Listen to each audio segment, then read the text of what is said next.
Assalamualaikum warahmatullahi wabarakatuh. Terima kasih kepada rekan-rekan sekalian yang sudah menyediakan waktunya untuk mendengarkan saya menyebarkan pemahaman tentang budaya positif. Di sini perkenalkan, nama saya Irma Yunita. Saya merupakan calon guru penggerak angkatan 11 Kabupaten Hulu Sungai Utara. Di sini saya akan menyampaikan pemahaman tentang modul 1.4 budaya positif. Nah, sebelumnya konsep budaya positif itu ada 8 macam. Yang pertama ada perubahan paradigma belajar, yang kedua ada disiplin positif, selanjutnya nilai-nilai kebajikan, ada kebutuhan dasar manusia, motivasi perilaku manusia, posisi kontrol guru, keyakinan kelas, serta segitiga restitusi. Selanjutnya di sini yang ada namanya profil pelajar Pancasila, yang sudah kita ketahui bersama bahwa profil pelajar Pancasila itu ada 6. Ya, ada kebenekaan tunggal, global, bergotong royong, kreatif, benar, kritis, mandiri, serta beriman dan bertakwa kepada Tuhan Yang Maha Esa dan berakhlak mulia. Nah, di sini jadi pembelajaran dengan paradigma baru merupakan pembelajaran yang dirancang berdasarkan prinsip pembelajaran berdiferensiasi, sehingga para peserta didik belajar sesuai dengan kebutuhannya berdasarkan tahap perkembangan sesuai teori psikologi modern untuk mewujudkan profil pelajar Pancasila. Nah, selanjutnya di sini ada juga yang namanya miskonsepsi tentang teori kontrol. Yang teori kontrol ini masuk dalam bagian budaya positif tadi. Nah, yang pertama ilustrasi guru mengontrol murid kita sebagai pengontrol murid itu. Yang kedua ilusi bahwa semua penguatan positif efektif dan bermanfaat. Ilusi bahwa kritik dan membuat rasa bersalah mampu menguatkan karakter. Ilusi bahwa orang dewasa berhak memaksa. Ini sebetulnya kalau dari modul yang saya pelajari, modul 1.4 ini semua miskonsepsi. Karena apa? Kita orang dewasa itu tidak berhak memaksa kepada anak juga. Nah, sama kita memberi kritik itu yang membuat mereka rasa bersalah itu sebenarnya tidak membuat penguatan karakter anak itu bagus, tapi malah mungkin membuat kepercayaan dirinya jadi minder. Kita juga sebagai guru mengontrol murid, yang mana kalian harus seperti ini gitu. Nah, selanjutnya ilusi bahwa semua penguatan positif efektif dan bermanfaat. Sebenarnya pada semua penguatan positif yang kita berikan kepada anak itu membuat efektif serta bermanfaat bagi diri mereka. Makanya kita harus mengetahui apa saja yang dibutuhkan oleh peserta didik kita. Nah, selanjutnya di sini ada namanya mengubah paradigma stimulus respon ke pendekatan teori kontrol. Nah, di sini yang namanya stimulus respon dan teori kontrol. Stimulus respon itu realitanya kebutuhan kita sama. Kita berpikirnya semua manusia itu kebutuhannya sama. Nah, kalau teori kontrol kebutuhan kita itu berbeda. Nah, kalau bagian yang selanjutnya yang kedua ada semua orang melihat hal yang sama. Iya, memang mata kita melihat semuanya sama. Oh, misalnya si A, oh dia tidak bisa berjalan. Tapi kita tidak tahu karena setiap orang itu memiliki gambaran yang berbeda kalau menggunakan teori kontrol. Nah, selanjutnya yang ketiga kita mencoba mengubah orang agar berpandangan sama dengan kita. Teori kontrolnya kita berusaha memahami pandangan orang lain tentang dunia. Jadi di sini maksudnya kita tuh tidak boleh memaksakan pandangan kita bahwasanya kita memandang A itu misal kita memandang A itu jelek, tapi kita belum tentu di mata orang lain A itu bisa jadi lebih baik daripada apa yang kita pandang. Nah, selanjutnya stimulus respon perilaku buruk dilihat sebagai suatu kesalahan. Teori kontrolnya semua perilaku memiliki tujuan. Nah, di sini saya pribadi terbiasanya melihat apabila peserta didik kita melakukan kesalahan, saya melihat itu bahwa sebuah kesalahan yang sudah salah. Tapi kalau setelah saya belajar di teori kontrol ini, semua perilaku itu ada tujuannya. Walaupun salah pun pasti ada alasannya. Nah, seperti itu. Selanjutnya ada orang lain bisa mengontrol saya, itu respon. Kalau teori kontrol hanya Anda yang bisa mengontrol diri Anda sendiri. Jadi pada ilmiahnya kita tidak bisa dikontrol oleh orang lain. Selanjutnya saya bisa mengontrol orang lain, itu tidak. Anda tidak bisa mengontrol orang lain karena setiap diri pribadi insan itu punya controlling sendiri pada dirinya. Selanjutnya pemaksaan ada pada saat bujukan gagal. Ya, misalnya kita menyuruh peserta didik kita, cepat selesaikan pekerjaan kalian. Kalau tidak boleh pulang. Itu karena kita gagal membujuknya. Jadi kita akhirnya pada ujungnya akan melakukan pemaksaan dan pengancaman seperti itu. Kolaborasi dan konsensus menciptakan pilihan-pilihan baru. Jadi apabila terjadi ada sesuatu yang gagal ini, kita harus berkolaborasi bersama-sama bagaimana cara yang terbaik yang ibaratnya tidak ada terjadi pemaksaan karena bujukan tersebut gagal. Selanjutnya modal berpikir menang atau kalah. Modal berpikir menang-menang. Jadi jangan berpikir positif lah harusnya. Jangan berpikir bisa jadi saya kalah di sini. Oh tidak. Itu kalau teori kontrol itu kita berpikir menang-menang. Jangan ada namanya menang dan kalah. Selanjutnya untuk disiplin positif. Nah, disiplin ini jadi berasal dari kata disiplin, artinya belajar. Disiplin ini mengacu pada disiplin diri yang memiliki tanggung jawab terhadap apa yang dilakukannya berdasarkan nilai-nilai yang diyakini. Jadi disiplin positif itu merupakan salah satu cara penerapan disiplin yang bertujuan untuk menumbuhkan kesadaran serta memberdayakan peserta didik tanpa imbalan atau penghargaan ataupun hukuman. Nah, selanjutnya sebagai pendidik tujuan kita adalah menciptakan peserta didik yang memiliki disiplin diri sehingga mereka berperilaku mengacu kepada nilai-nilai kebajikan universal dan memiliki motivasi intrinsik dalam perubahan perilaku ke arah yang lebih baik. Jadi maksudnya di sini memberikan reward tuh sebetulnya kurang bagus untuk memberdayakan peserta didik kita, menumbuhkan kesadarannya bahwasanya imbalan kita tuh harus bisa menerapkan namanya disiplin positif tanpa ada imbalan, hukuman dan penghargaan itu tadi.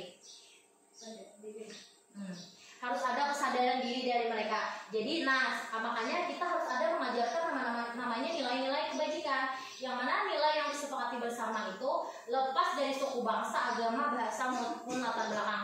Makanya kita melaksanakan keyakinan kelas. Alhamdulillah di sekolah kita sudah melaksanakan itu. Mana keyakinan kelas itu terlepas dari semuanya tadi, harus disepakati bersama, terlepas dari suku, agama, bahasa maupun latar belakang.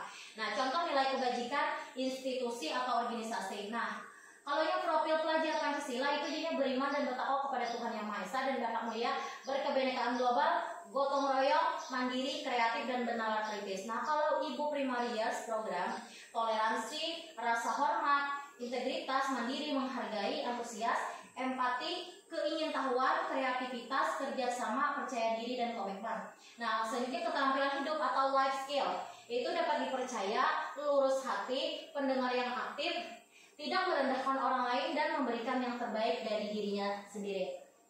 Itu untuk nilai-nilai kebajikan. Nah, selanjutnya kita membahas tentang kebutuhan dasar manusia. Di sini saya menyampaikan kebutuhan dasar manusia itu adalah segala sesuatu yang kita lakukan untuk mendapat apa yang kita inginkan. Seluruh tindakan yang kita lakukan memiliki tujuan tertentu dan semua usaha terbaik yang kita lakukan adalah dalam rangka agar kebutuhan dasar kita terpenuhi dengan baik. Nah, di sini ada 5 kebutuhan dasar manusia. 5 kebutuhan dasar manusia. Yang pertama ada kebutuhan bertahan hidup, cinta dan kasih sayang, kebebasan, kesenangan serta kekuasaan. Ya, makanya di sini ada namanya bertahan hidup, survival, kebutuhan bertahan hidup kita. Kesenangan ini fun, belonging ini cinta dan kasih sayang, power itu kekuasaan, dan freedom itu kebebasan. Jadi ada 5 kebutuhan dasar manusia.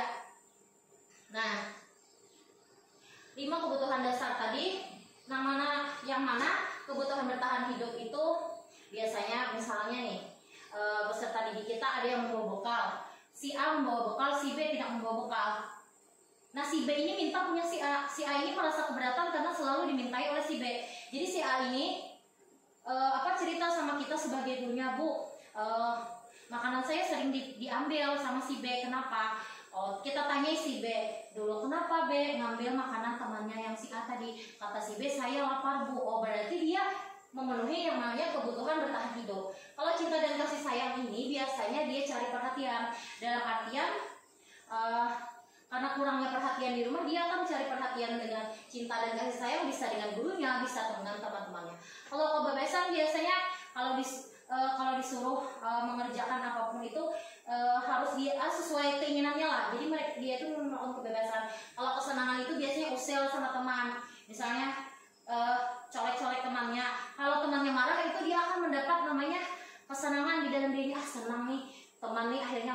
dicolek-colek, itu kesalahan dia. Kalau kekuasaan biasanya, ayo sini ikut sama saya, cepat. Itu biasanya kekuasaan karena dia merasa berkuasa atas orang lain. Selanjutnya itu motivasi perilaku manusia. Nah, kalau motivasi intrinsik yaitu untuk menjadi orang yang mereka inginkan dan menghargai diri sendiri dengan nilai-nilai yang mereka percaya. Nah, kalau motivasi ekstrinsik itu untuk menghindari ketidaknyamanan atau hukuman, untuk mendapatkan imbalan atau penghargaan dari orang lain. Nah, kenapa? Biasanya saya pribadi pun bisa ingin menghindari hukuman atau ketidaknyamanan. Jadi apapun yang ditetapkan orang saya jalankan saja karena tidak ingin menghindari yang namanya ketidaknyamanan serta hukuman. Nah, bisa juga kita melakukan sesuatu karena ingin mendapat imbalan atau penghargaan dari orang lain. Nah, selanjutnya, kalau intrinsik itu biasanya dari diri kita sendiri ingin menghargai diri sendiri dengan nilai-nilai yang kita percaya. Seperti itu untuk motivasi perilaku hidup manusia. Nah, selanjutnya ada yang namanya identitas gagal hukuman. Nah, kalau identitas sukses itu ada yang namanya disiplin. Nah, di dalam disiplin itu ada konsekuensi dan restitusi. Nah, kalau hukuman itu sesuatu yang menyakitkan harus terjadi, tidak nyaman untuk murid atau anak untuk jangka panjang. Korban mendapatkan keadilan. Murid atau anak akan tersakiti, perilaku pasif atau agresif meningkat. Sistem tidak akan berjalan bila murid tidak takut. Nah, ini sejenisnya hukuman. Ini akan jadi yang namanya identitas gagal pada peserta didik kita. Selanjutnya, identitas sukses. Di sini ada yang namanya disiplin. Nah, di situ ada konsekuensi dan restitusi. Kalau konsekuensi itu sesuatu harus terjadi. Nah, selanjutnya, kalau restitusi merupakan pilihan. Kalau konsekuensi tidak nyaman untuk murid atau anak untuk jangka pendek. Konsekuensi itu seperti misalnya dia melakukan kesalahan, kayak tidak menggunakan sepatu pada upacara hari Senin. Biasanya itu akan membuat dia malu, membuat peserta didik itu malu. Tapi itu tidak nyaman hanya pada jangka pendek kalau konsekuensi dari akibat yang mereka lakukan. Nah, kalau restitusi menguatkan untuk murid. Jadi ini untuk dalam jangka waktu yang panjang. Jadi misalnya kita memanggil itu, ya namanya nanti ada restitusi, itu ada segitiga restitusi. Selanjutnya akan dijelaskan. Nah, selanjutnya ada korban yang bisa diabaikan. Nah, korban mendapatkan ganti. Kalau restitusi itu kita menawarkan pergantian. Nah, kalau konsekuensi itu sudah setelah ia menjadi korban selesai. Nah, kalau selanjutnya kalau konsekuensi murid atau anak dibuat tidak nyaman, kalau restitusi murid atau anak mendapatkan penguatan. Kalau konsekuensi selanjutnya penguatan hanya bertahan dalam jangka pendek, kalau restitusi itu memecahkan masalah. Selanjutnya memerlukan monitoring dan supervisi terus-menerus dari guru. Kalau restitusi itu murid belajar bertanggung jawab untuk perilakunya. Jadi yang ingin kita capai itu peserta didik kita itu bisa bertanggung jawab dengan segala perilaku yang mereka lakukan. Nah, selanjutnya di sini ada yang namanya 5 posisi kontrol guru. Yang pertama itu ada penghukum. Seorang penghukum bisa menggunakan hukuman fisik maupun verbal. Nah, kalau yang kedua, pembuat merasa bersalah. Pada posisi ini biasanya guru akan bersuara lebih lembut. 3 yaitu sebagai teman. Guru yang posisi ini tidak akan menyakiti murid, namun akan tetap berupaya mengontrol murid melalui persuasif. Yang keempat, monitoring atau pemantau. Memonitor berarti mengawasi. Yang kelima, manajer. Posisi terakhir, manajer itu posisi di mana guru berbuat sesuatu bersama dengan murid, mempersilahkan murid mempertanggungjawabkan perilakunya, mendukung murid agar dapat menemukan solusi atau permasalahannya sendiri. Nah, selanjutnya apa itu namanya keyakinan kelas, dan mengapa keyakinan kelas bukan peraturan kelas? Di sini banyak waktu saya menjalani lokal karya kemarin itu ada yang ditanyakan apa bedanya antara keyakinan kelas dan peraturan kelas, beda atau sama? Jadi kami kebanyakan menjawab saat elaborasi pemahaman kemarin juga kami menjawab itu berbeda. Kenapa berbeda? Karena yang namanya peraturan itu memaksa. Sedangkan keyakinan itu tumbuh dari dalam diri. Kita harus bisa menumbuhkan di dalam diri peserta didik kita, makanya dinamakan keyakinan kelas. Jadi makanya kita sebelum memulai awal ajaran itu kita menanyakan kepada peserta didik kita, keyakinan kelas atau kesepakatan kelas apa yang ingin kita capai bersama di dalam kelas, agar mereka bisa bertanggung jawab atas keyakinan kelas yang mereka buat juga. Apabila melakukan kesalahan, nah kita harus bisa kembali ke dalam keyakinan kelas yang sudah dibuat bersama tersebut. Nah, yang namanya pembuatan keyakinan kelas itu bersifat abstrak, habis itu berupa pernyataan universal, dibuat dalam pernyataan positif, dibuat dalam bentuk kata sehingga mudah diingat, sesuai kondisi kelas dan sekolah sehingga mudah diterapkan, dan semua warga sekolah atau kelas dilibatkan dalam membuat keyakinan kelas. Nah, selanjutnya ada namanya segitiga restitusi. Nah, kalau namanya segitiga restitusi ini adalah suatu proses dialog yang dijalankan oleh guru agar dapat menghasilkan murid yang mandiri dan bertanggung jawab. Jadi yang namanya segitiga restitusi itu, nah, kita bisa melihat yang pertama kita harus menstabilkan identitas dulu. Mengubah identitas anak dari orang yang gagal karena melakukan kesalahan menjadi orang yang sukses. Nah, pernyataannya biasanya seperti orang. Nah, pernyataan yang tidak gunakan saat menstabilkan identitas. Yang pertama, setiap orang pasti pernah melakukan kesalahan. Kamu bukan satu-satunya yang pernah melakukan ini. Itu saat kita menstabilkan identitas. Yang kedua, validasi kebutuhan. Kita harus mengetahui apa sih yang dibutuhkan oleh peserta didik kita tadi. Nah, kita harus memenuhi kebutuhan dasar apa mereka melakukan sebuah tindakan. Nah, kita akan bisa menemukan cara-cara paling efektif untuk memenuhi kebutuhan tersebut. Nah, jadinya di sini pernyataannya yang bisa digunakan yaitu kamu tentu punya alasan kenapa melakukan ini. Adakah cara yang lebih efektif untuk mendapatkan apa yang kamu butuhkan? Jadi seolah-olah kita bertanya, makanya tidak ada namanya posisi kontrol menghukum itu tadi. Itu posisi yang paling harus kita hindari sebagai pendidik. Nah, selanjutnya yang ketiga ada menanyakan keyakinan, yang mana setelah kita melakukan langkah menstabilkan identitas dan memvalidasi kebutuhan peserta didik kita tadi, kita harus kita hubungkan dengan nilai-nilai yang dia percaya. Misalnya keyakinan kelas apa yang telah kita yakini bersama, kamu ingin menjadi seorang seperti apa. Nah, contohnya misal nih, contoh untuk menstabilkan identitas. Seperti di sini saya akan memutarkan video tentang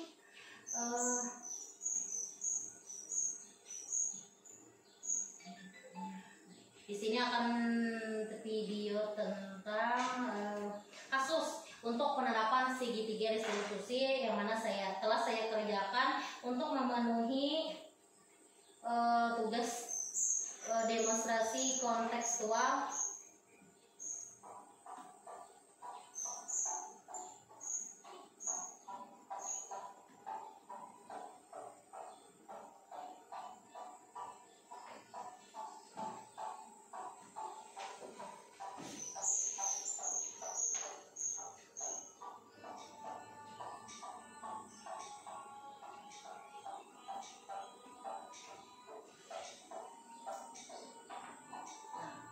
Segitiga restitusi tadi yang sudah saya jelaskan sebelumnya juga, bahwasanya kita harus dapat menghasilkan murid yang bertanggung jawab.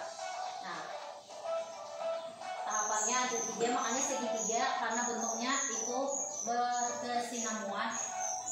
Kemungkinan karena kadang kita bisa sebelum menstabilkan identitas bisa dulu menanyakan keyakinan atau memvalidasi tindakan yang salah terlebih dahulu. Nah, yang pertama yaitu menstabilkan identitas tadi, kita harus bertanya dulu sama anak tadi bahwasanya tidak ada kesalahan yang tidak ada memiliki tidak ada tindakan yang salah. Pasti ada alasan dari setiap tindakan yang dilakukan oleh anak tadi. Makanya kita memvalidasi dulu tindakan yang salah tadi. Jadi Nah, kan di sini sudah dijelaskan bahwa teori kontrol mengatakan semua tindakan termasuk yang salah.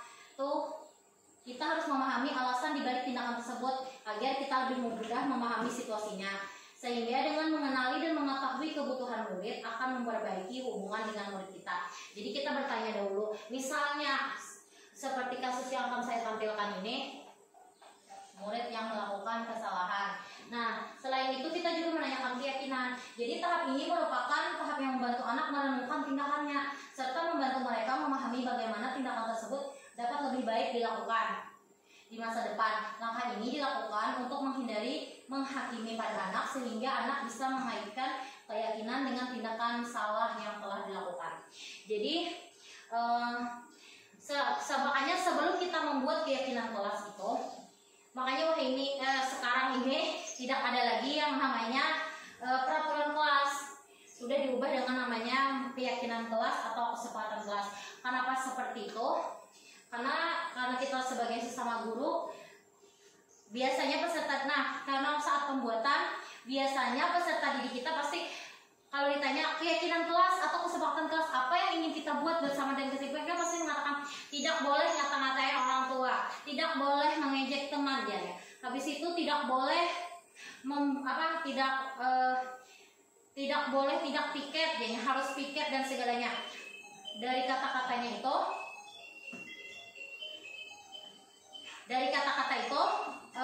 peserta didik kita kata-kata itu. Nah, selanjutnya itu kan yang pertama kesepakatan yang kita buat bersama peserta didik kita.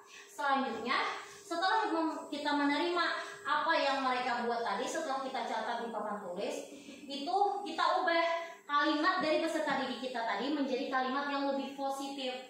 Misalnya seperti kata tidak boleh tadi, jangan lagi kita menggunakan tidak boleh. Pokoknya tidak ada kata tidak dan jangan. Jadi kata lebih positif. Misalnya peserta didik kita tidak boleh mengejek nama orang tua. Artinya saling menyayangi dan menghormati misalnya kalimatnya.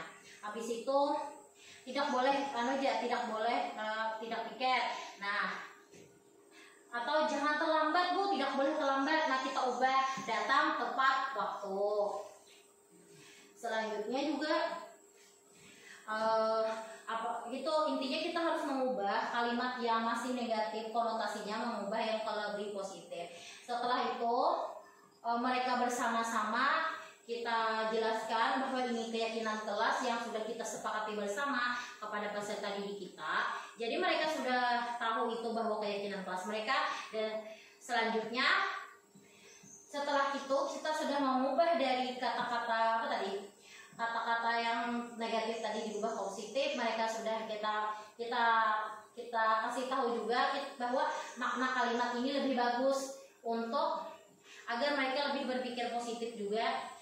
Nah, setelah itu baru ada namanya kita cetak ulang yang lebih besar atau yang lebih bagus biar bisa ditempelkan. Selanjutnya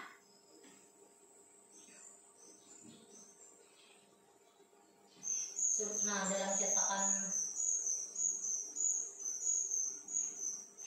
sudah dicetak tadi, lalu kita tanda tangani kesepakatan kelas atau keyakinan kelas bersama dengan peserta didik kita. Jadi apabila mereka ada melakukan kesalahan, kita bisa menanyakan keyakinan kelas apa yang kamu yakini dan telah kita buat bersama. Nah, selanjutnya video yang tadi tuh.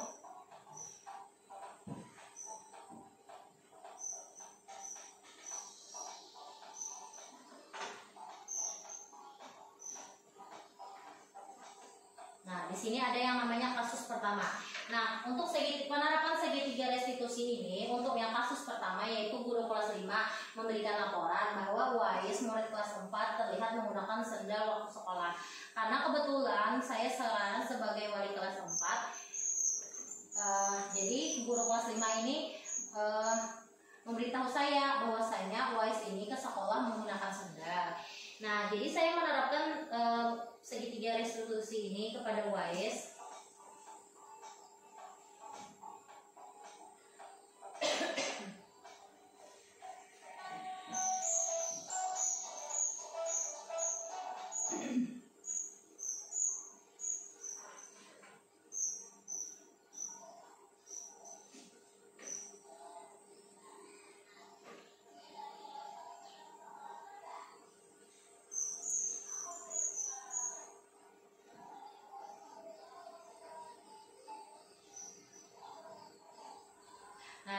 Jadi saat pada kasus yang pertama tadi, saya menanyakan dulu pada Uwais kenapa menggunakan sendal ke sekolah. Alasannya Uwais apa?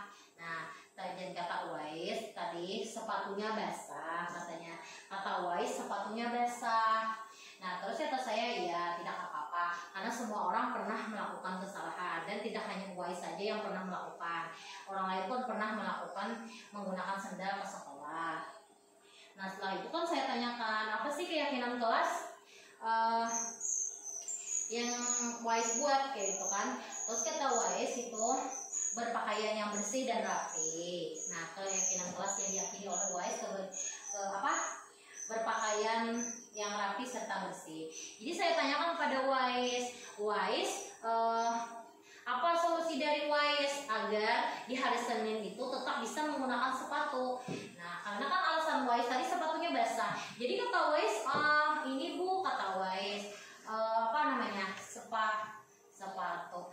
Ini namanya, kan hari Sabtu pulang sekolah kata Uwais, jadi bisa dicuci sepulang sekolah dan dijemur nanti juga sampai hari Minggu. Nah, kan hari Minggu itu sudah kering kata Uwais, jadi hari Senin Uwais sudah bisa memakai sepatunya lagi di hari Senin. Jadi di sini kita mengenalkan segitiga restitusi itu menanyakan solusinya pun bukan dari kita tapi mereka sendiri yang memikirkan.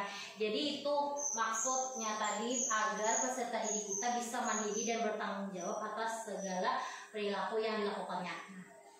Dan di sini ada juga saya menanyakan tanggapan Uwais kalau keadaannya seperti itu. Kata Uwais senang, tidak dimarahi yang pastinya.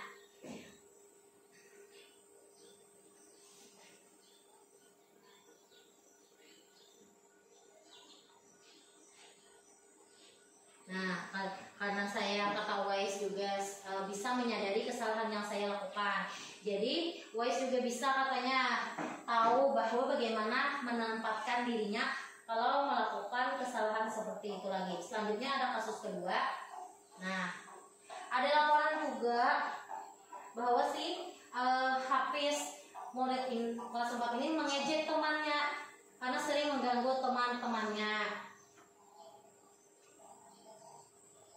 Jadi saya tanyakan juga pada si Hafiz tadi, kenapa mengejek teman-temannya?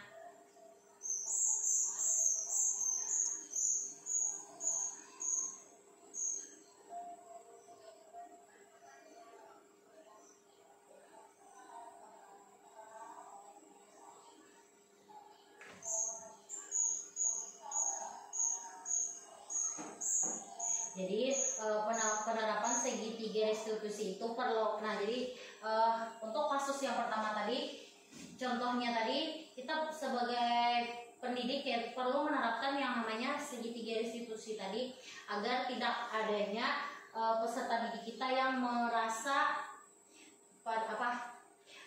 minder dengan dirinya bahwa saya salah dan dia merasa bahwa saya ini bakal dihukum. Nah, intinya tadi dengan penerapan segitiga restitusi itu membuat peserta didik kita menjadi orang yang lebih mandiri serta bertanggung jawab. Nah, selanjutnya saya akan back sedikit tentang posisi kontrol guru karena kita sama-sama sebagai pendidik dan sebagai guru. Yang pastinya untuk yang pertama ada posisi penghukum, yaitu seorang penghukum bisa menggunakan hukuman fisik maupun verbal ya.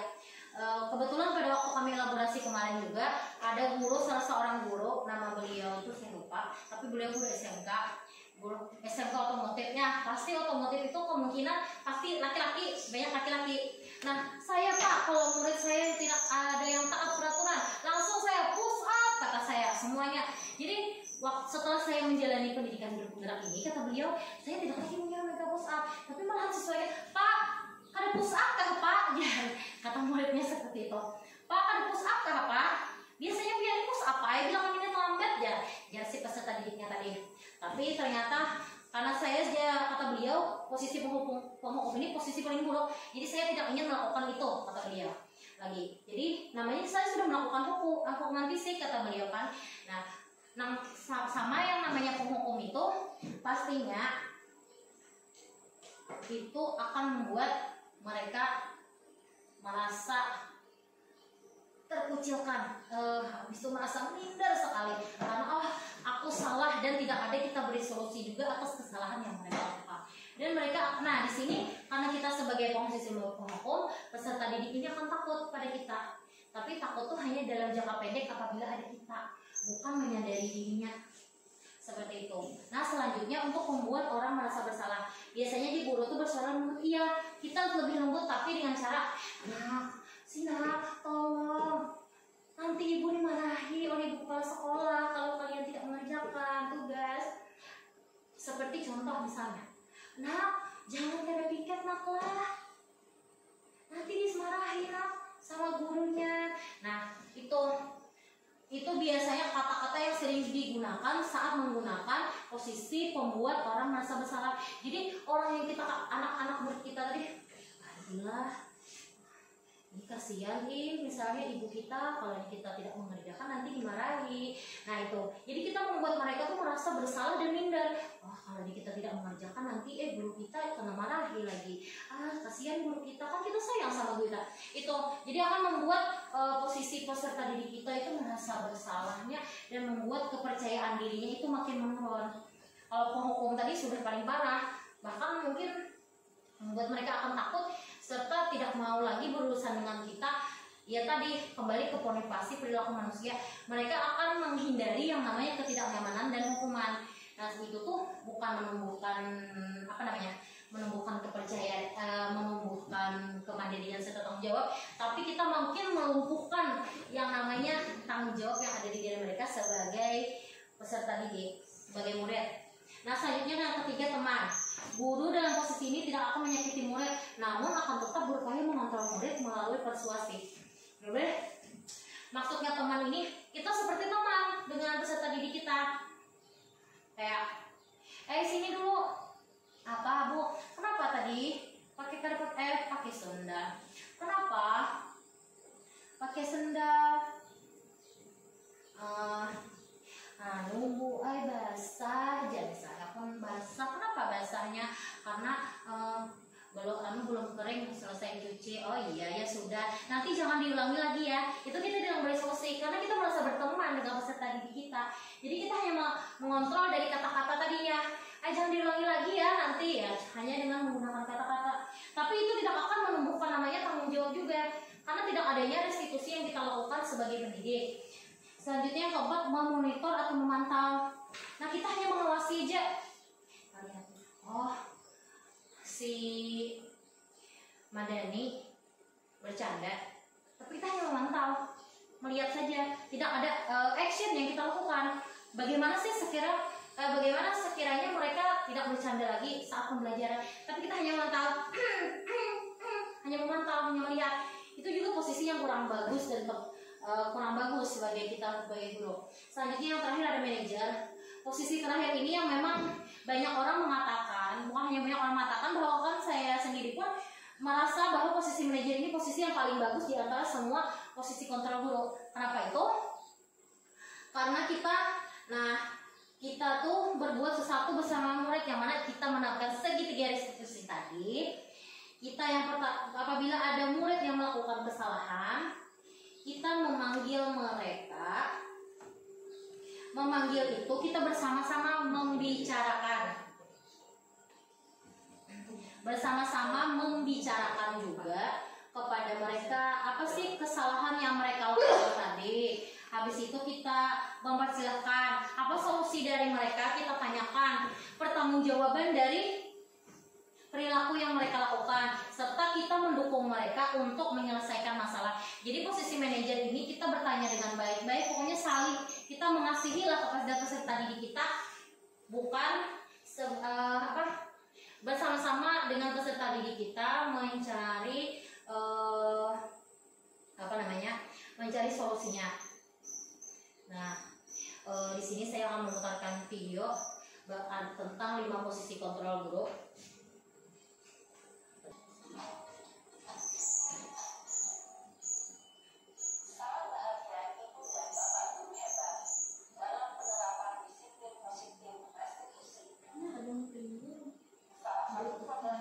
Nah, di sini saya akan menyampaikan tentang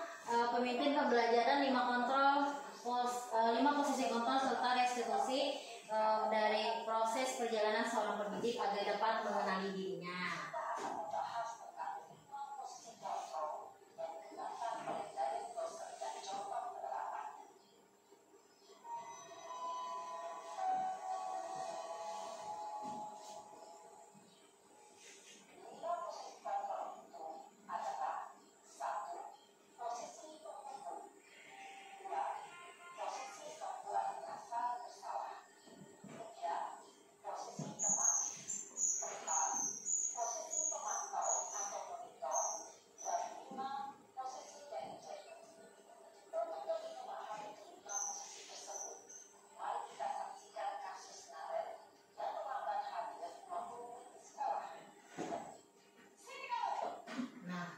Ini kalau posisi penghukum ini biasanya suara gurunya juga lebih tinggi.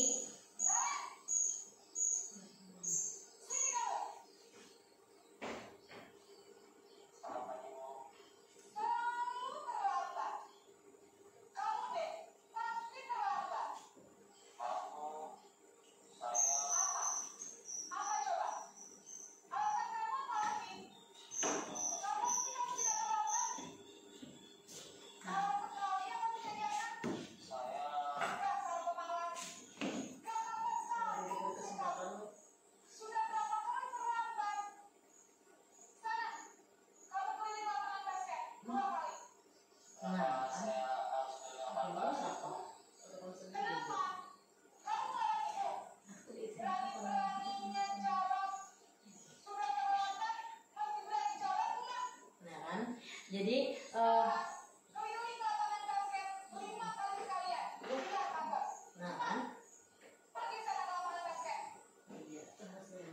makanya seperti video yang kita lihat tadi, bahwanya kalau penghukum itu pasti kita merasa kasihan kepada, kita sebagai guru sekarang ini pasti kita, kasihannya sih peserta didik itu kenapa dihukum. Bahkan si Naren tadi tidak sempat mengatakan apa namanya alasannya pun tidak sempat. Jadi kita pun melihat, kenapa sih, kasihan sekali sih peserta didik kita ini kok digituin sama gurunya kan. Nah, kali itu namanya tadi posisi penghukum. Posisi penghukum itu pasti dengan suara yang tinggi. Setelah itu tidak mau mendengarkan alasan pastinya. Bahkan kalau anaknya melawan, bahkan kemungkinan hukuman juga bisa ditambah. Itu mungkin kita semua pernah mengalami, kayak saya pun pernah mengalami kejadian seperti itu. Posisi guru saya itu sebagai penghukum saat itu, dan mungkin saya saat ini saya sebagai guru merasa pernah juga di posisi penghukum dalam artian, tapi untuk penghukuman fisik itu tidak pernah, tapi penghukum mungkin kata-kata saya yang membuat mereka sakit hati.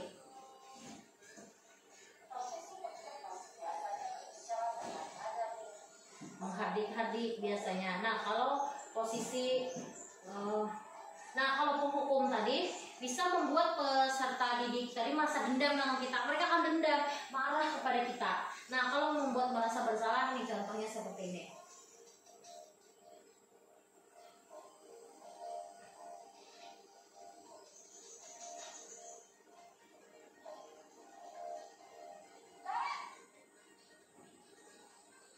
Aduh, kata si Naren, dipanggil lagi saya.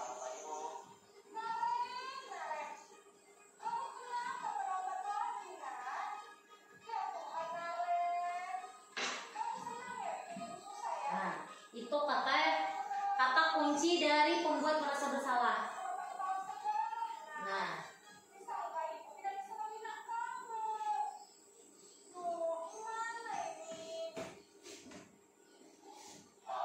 Nah, pada akhirnya peserta didik kita akan meminta maaf kepada kita. Nah, itu kata kuncinya juga. Kamu suka ya kalau saya ditegur oleh bapak kepala sekolah? Itu kita membuat peserta didik kita tadi merasa bersalah.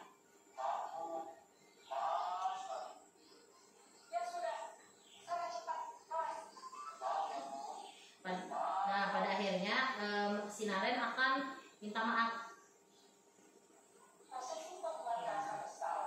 Tapi dampaknya akan membuat identitas mereka gagal serta rendah diri. kalau posisi teman itu tidak menyadarkan juga karena dia merasa berteman dengan kita sebagai gurunya.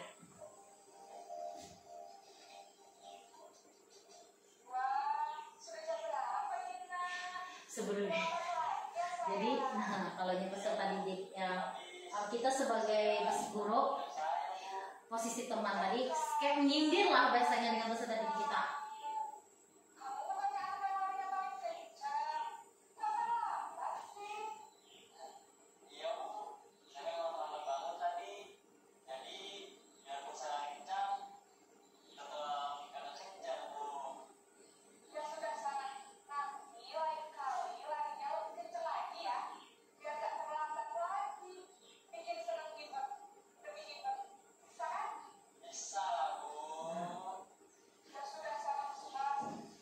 Nah, karena kita membantu mereka menyelesaikan masalah mereka kalau posisi teman itu.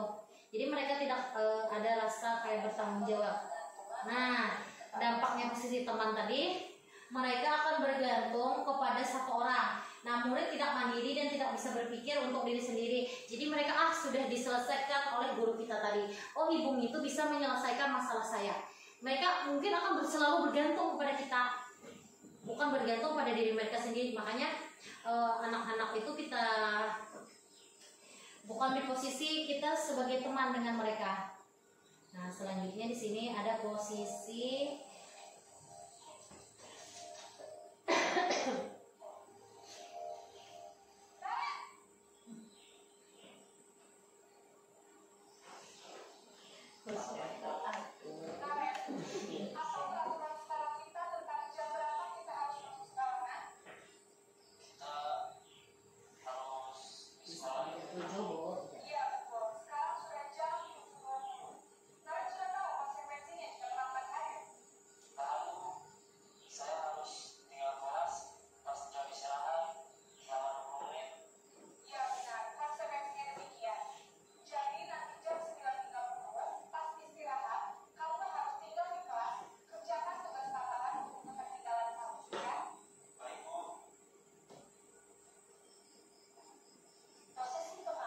kita hanya memonitor.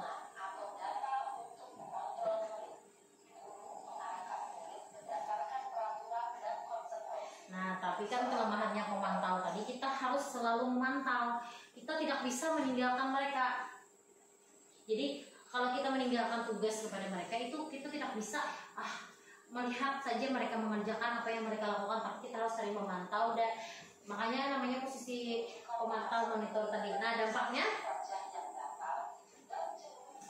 mereka menghitung dan konsekuensi dan hadiah tanpa memahami sepenuhnya nilai kebajikan yang dituju. Tapi ia pada akhirnya tidak mandiri karena apa yang mereka lakukan itu seperti pasti dapat hadiah dari ibu, pasti diberi bintang oleh ibu. Makanya sebelum saya mempelajari sebenarnya kemarin membuat yang namanya dinding apresiasi itu ingin memberikan mereka penghargaan atau reward. Oh, ternyata setelah belajar modul 1.4 ini, namanya reward itu tidak membuat mereka mandiri, tapi malah membuat mereka ingin melakukan itu tuh karena ingin dapat hadiah. Misalnya, gila, kalau saya mengerjakan tugas ini berarti saya bisa dapat 1 coklat.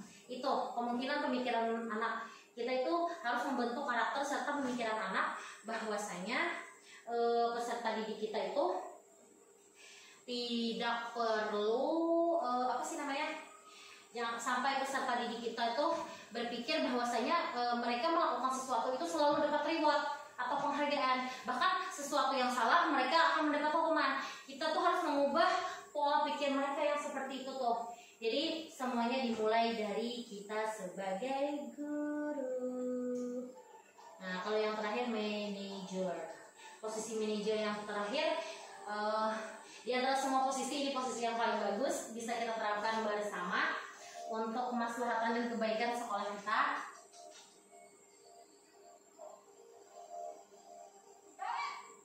Nah, kenapa gurunya memanggil dengan keras? Karena sinaren itu tidak lewat di muka piket, tapi langsung nyelonong.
manajer. Tadi jadinya tujuannya agar murid dapat merefleksikan diri atas tindakannya.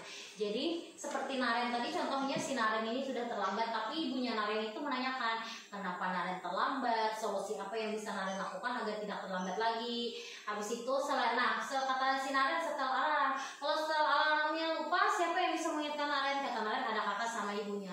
Selanjutnya mulai kapan Naren bisa melakukan setel alarm tersebut? Kata Naren setelah sekolah akan saya setel alarm.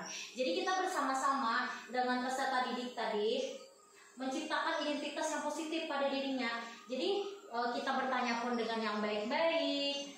Habis itu kita tulus menanyakan pertanyaan-pertanyaan yang bermakna agar peserta didik kita berpikir bahwasanya apa yang mereka lakukan itu salah, tapi mereka harus bisa juga mencari solusi dari tindakan mereka yang salah tadi. Jadi kita membimbing apa yang bisa kamu cari, misalnya apa ya Bu ya misalnya. Tapi karena kita mungkin anak SD, kita perlu mungkin ada jangka bahasa kita tuh pemantik lah agar mereka bisa, oh misalnya contoh kayak Wais tadi, misalnya kata Wais, sepatu saya basah Bu karena tidak kering saat dicuci. Kira-kira Wais ada kapan misalnya bisa cuci agar kering?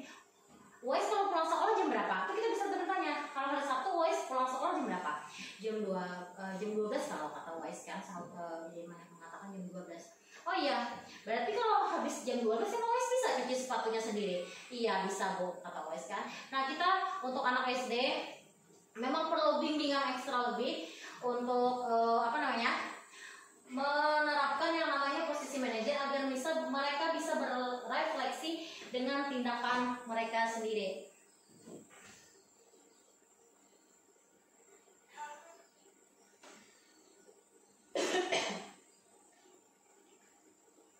Nah makanya ada tadi keyakinan kelas bukan peraturan kelas, karena yang nama peraturan itu memaksa, kalau keyakinan kelas itu dibuat bersama-sama. Makanya pembentukan keyakinan kelas itu harus ada sifat abstrak, universal, kalimatnya positif. Nah selain yang terakhir yaitu dalam menerapkan program disiplin positif, hendaknya guru memiliki standar kepribadian, profesional, dan sosial yang baik, di mana guru mampu merefleksikan dirinya dalam posisi kontrol saat ini, bagaimana perjalanan dirinya sebagai among atau manajer yang menuntun muridnya menjadi lebih baik dan bertanggung jawab. Jadi kita di sini sebagai guru bersama-sama merefleksikan tindakan yang kita lakukan sebelumnya. Kita merefleksikan dan saling merefleksi bersama apabila dan saling mengingatkan kepada teman kita bahwasanya kita semua sudah mengetahui posisi kontrol guru. Apabila ada teman kita yang mengarah ke kurang bagus, kita bersama-sama menegur dengan cara yang baik-baik juga, tapi kita saling mengingatkan. Jadi ingatkan diri saya kalau saya melakukan posisi kontrol yang di luar posisi kontrol saya lebih ke pokok atau pembuat masalah, jadi tolong ingatkan saya juga, dan kita saling mengingatkan sebagai guru agar kita bisa berperilaku guru yang memiliki standar kepribadian, profesional, dan sosial yang baik, yang mampu menjalankan diri sebagai manajer dalam menuntun muridnya. Terima kasih. Mungkin sampai di sini dahulu pemaparan saya tentang modul 1.4 disiplin positif. Terima kasih atas perhatiannya kepada ibu-ibu sekalian. Terima kasih atas waktunya untuk mendengarkan pemaparan yang saya paparkan. Semoga apa yang saya sampaikan ini bisa kita jalankan bersama-sama di sekolah kita agar menjadi sekolah yang lebih baik dan memajukan pendidikan Indonesia yang lebih baik. Seperti moto guru penggerak, yaitu tergerak, bergerak, dan menggerakkan. Terima kasih. Wassalamualaikum warahmatullahi wabarakatuh.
Wais tahu nggak kenapa dipanggil hari ini? Tahu. Masa boleh tahu? Ayo, kira-kira. Nah, ibu lihat tadi Wais pakai sendal ke sekolah, benar nggak? Kenapa kira-kira? Alasannya Wais kenapa pakai sendal hari ini? Oh, sepatunya basah. Nah, nggak apa-apa, nggak kesalahan kan? Karena kalau yang sepatunya basah kan tidak bisa dipakai juga. Nanti kakinya Wais juga nggak nyaman kalau ini sepatunya basah. Nah, tidak apa-apa melakukan kesalahan dulu. Karena yang lain juga pernah melakukan kesalahan seperti Wais, teman-teman yang lain. Nah, selanjutnya kira-kira Wais tahu nggak keyakinan kelas kita apa?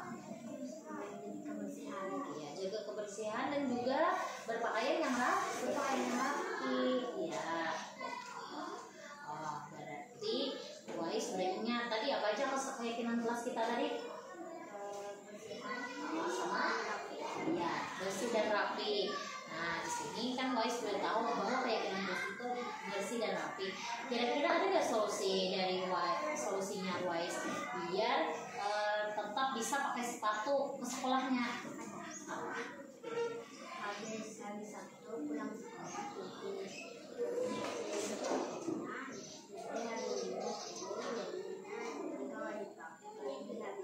iya, berarti kayak solusinya dari Wais, sepatunya sehabis pulang sekolah hari Sabtu itu dicuci biar hari Minggu itu kering dan hari Senin bisa dipakai kembali untuk bersekolah.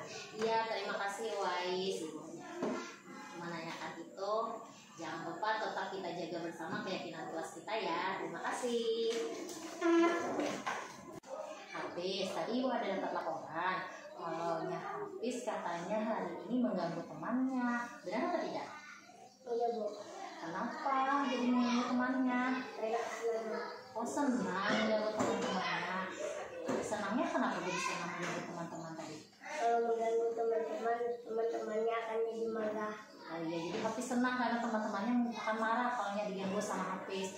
Tapi Hafiz tahu nggak kalau itu kesalahan Hafiz? Tapi kan Hafiz tidak apa-apa melakukan kesalahan tersebut. Tapi tidak apa-apa Hafiz melakukan kesalahan tersebut. Nah, selanjutnya Hafiz masih ingat nggak sama keyakinan kelas kita? Tidak mengganggu teman.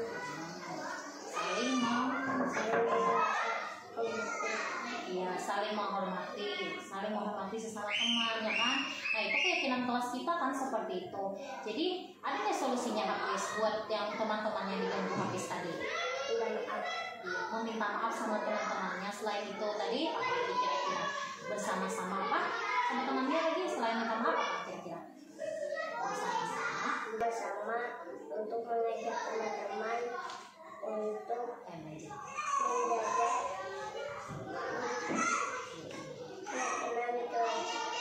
Terima kasih Hafiz, jangan diulangi lagi ya nanti.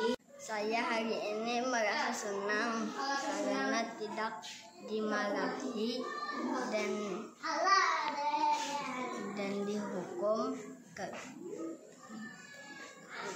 diajak untuk menyadari diri kesalahan saya dan merasa bertanggung jawab atas kesalahan saya.